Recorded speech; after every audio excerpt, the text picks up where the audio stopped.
Bonjour à tous et bienvenue dans le deuxième et dernier numéro de cette saison 2 des enquêtes mystérieuses. Et au sommaire, pour fêter Halloween cette année, je vous propose le mythe du Loch Ness, mais aussi du mythe des autostoppeuses fantômes. Et tout ça, on en parle juste après le générique. C'est parti, générique.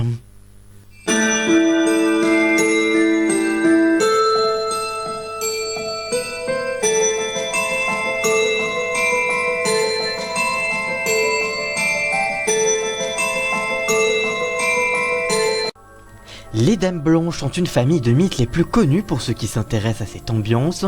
Le mythe pourrait être inspiré de la Banshee, une légende issue du folklore irlandais et écossais, souvent une femme vêtue d'une robe blanche à la longue chevelure et au visage très pâle. Son cri est annonciateur d'une mort toute proche pour celui qui l'entend. Sur cette légende, une histoire urbaine sur des autostoppeuses fantômes et qui aurait été repérée dans de nombreux pays du monde, comme la France, la Grande-Bretagne ou encore en Europe centrale circule. Aux États-Unis, les premiers récits représentant une dame blanche remontent aux années 30 à Chicago.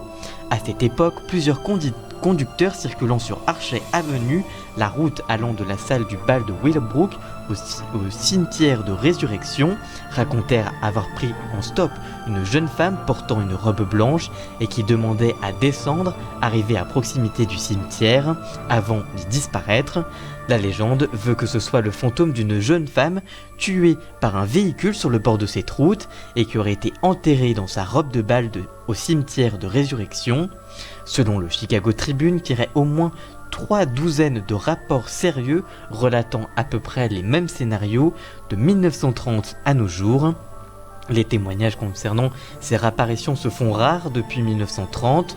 En France, une autre autostoppeuse ferait de fréquentes apparitions sur la route départementale numéro 7, partant de Cannes dans le Calvados à Luc-sur-Mer. Elle stationnerait dans l'arrêt de bus situé à la hauteur du centre hospitalier universitaire. À l'approche du virage situé à l'entrée de Luc-sur-Mer, elle paniquerait en criant, je cite, « Faites très attention, ce virage est très dangereux », puis disparaîtrait. Les gendarmes de Luc-sur-Mer sont habitués à recueillir des déclarations sur cet événement.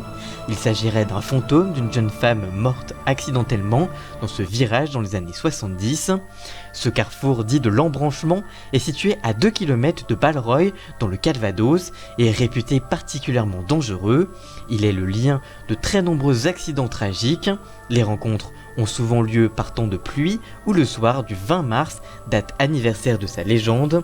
Alors, légendes urbaines ou réalités, il est évident que de nombreux témoignages sont des canulars ou révèlent de la grande tradition des légendes urbaines, s'y ajoutant évidemment des supercheries comme à Autun dans les années 70 où un plaisantin recouvert d'un drap blanc allait errer la nuit au bord des routes.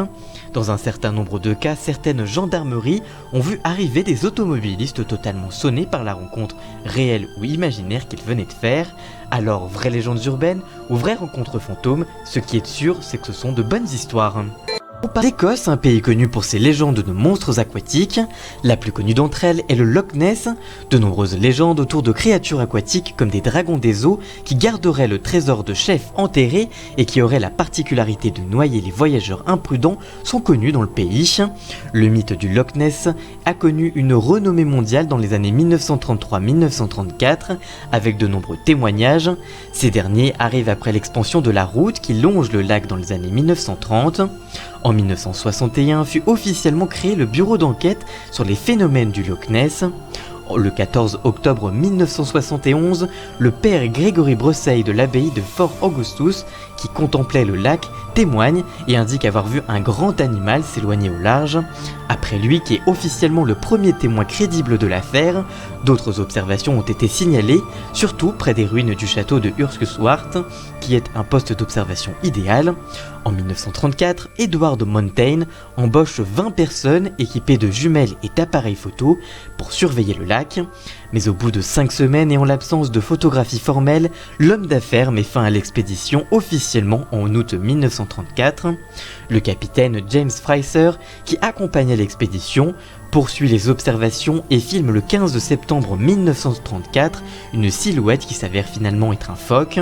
En 1972, un plongeur raconte avoir vu une énorme grenouille alors qu'il explorait l'épave du chalutier et refusa de redescendre une seconde fois dans les eaux du Loch.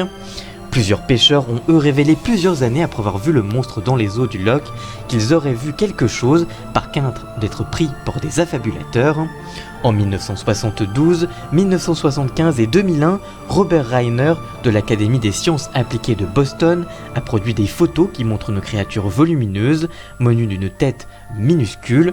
Constatant le déclin du nombre de témoins oculaires et en l'absence de signal sonar depuis des années, il émet l'hypothèse que la dernière expédition, en 2008, que le monstre s'est éteint en raison du réchauffement climatique. En 1987, est lancée une grande exploration au sonar, l'opération DeepScan, très médiatisée, elle déçoit la presse par l'absence de résultats concluants. Quelques temps plus tard, plusieurs groupes signalent la présence, je cite, de grandes masses non identifiées en mouvement. Dans les années 90, le lac du Loch fait de nouveau parler de lui, avec la présence de saumons échoués sur le rivage, avec présentant des traces de morsures de très grande taille. Dans la même période, deux amis pêcheurs pourtant sceptiques sur l'existence du monstre racontent avoir observé une bosse marron-grise émergeant de l'eau quelques instants. En se rapprochant pour voir ce dont il s'agissait, le bateau fut entouré par trois bosses distinctes de même couleur. En 2003, la BBC lance une opération impliquant 600 sonars et du tracking par satellite. Le documentaire lié à cette recherche, le Searching for the Loch Ness Monster, conclut que le monstre du Loch Ness est un simple mythe. Plus récemment, en 2007, une vidéo montrant un mouvement sous l'eau du lac réanime l'attraction autour du Loch Ness. Plus récemment encore, en 2001, George Edward, propriétaire d'un bateau de tourisme, prend une photo saisissante, qualifiée comme la photographie la plus claire de la créature de légende.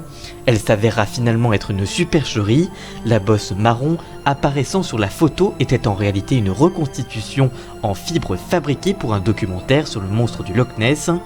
Bien qu'il s'agisse d'un canular, le monstre continue de susciter la curiosité. En 2015, d'après Google, il est l'origine de 200 recherches sur internet par mois, 150 000 demandes d'informations touristiques pour se rendre sur les lieux.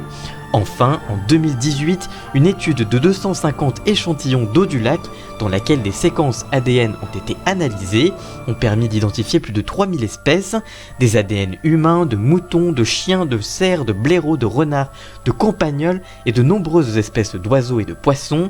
Des résultats sont publiés en septembre 2019, permettant au généticien Neil Gemmell d'écarter la possibilité de l'existence d'un reptile préhistorique. Il propose la possibilité de la présence d'anguilles géantes qui pourraient être à l'origine du mythe. Alors le Loch Ness existe-t-il vraiment ? Pour certains scientifiques, il faut prendre en compte le conditionnement des témoins à avoir vu un monstre dans le Loch, beaucoup s'imaginant des monstres alors qu'il ne s'agit que des objets flottants dans le lac. D'autres avancent l'argument que le monstre serait beaucoup trop grand pour se nourrir à sa faim. Dans ce lac, les scientifiques estiment qu'environ 200 tonnes de poissons y seraient, ce qui serait limite pour un animal de 2 tonnes comme le monstre du Loch Ness. Il précise aussi qu'un seul animal de l'espèce serait en vie, car la nourriture ne serait pas suffisante pour une population d'une dizaine d'individus nécessaires pour la survie d'une espèce. D'autres, comme Robert Herver Reiner, sont persuadés qu'un monstre a bien été dans le lac un jour et qu'il serait simplement mort ces dernières années en raison du changement climatique et de nombreuses expériences menées dans le lac. Alors, vraie légende, vrai animal préhistorique ou tout simplement un coup monté pour le tourisme? Merci d'avoir suivi cette vidéo, si elle vous a plu n'hésitez pas à la liker, la commenter, la partager et même à vous abonner. Et nous on se retrouve très vite pour une toute nouvelle vidéo. A très bientôt, ciao!